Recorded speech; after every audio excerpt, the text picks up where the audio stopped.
achamani atulukira chamani amavenda kuno kwayaka moto ndiye kuona kuti kali mchimake pali chitetezo chokima kwambiri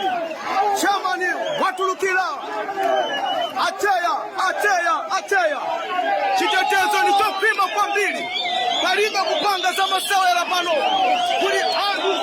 kuli mwana wa Mungu amayenda bambo ndiye timafuna kuti timve ateya ayankula chani kuna mtiji wangu ngenda kusongana pano ndiye timununga chita inu ndikukaa pamwepo kuti muambe kuti ateya ayankula chani pamwepo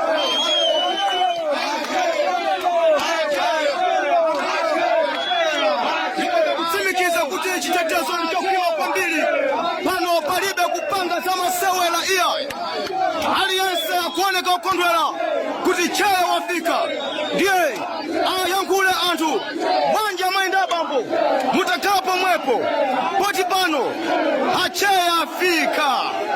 kuli kanthu kwa kanthu ndi scissors zanga Mike Sakalicho kuti bwanji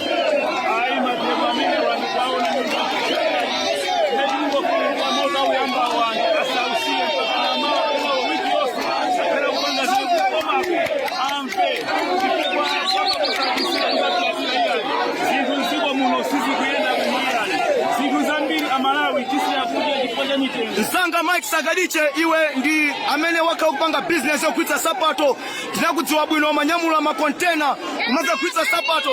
pata kalipa ano kuzosiyanitsa bwanji ndi nthawi ya mbuyo amene unkapanga ma business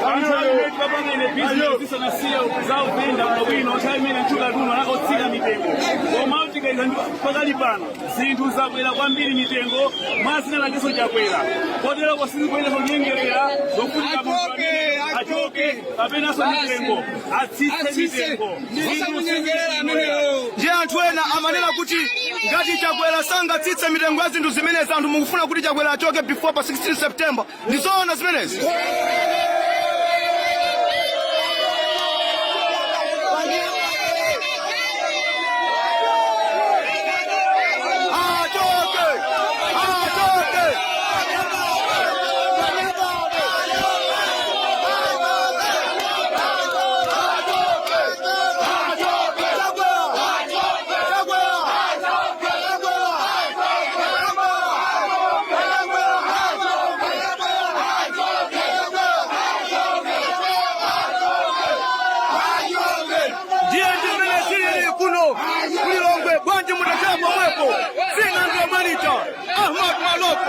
one cut, one bucket,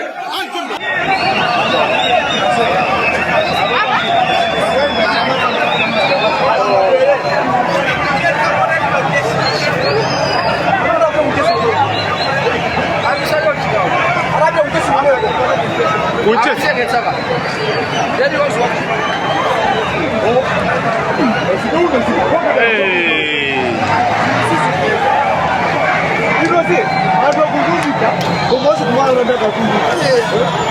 Mucho bicho va a tomar la que me llaman. Algo todo. Sí, que no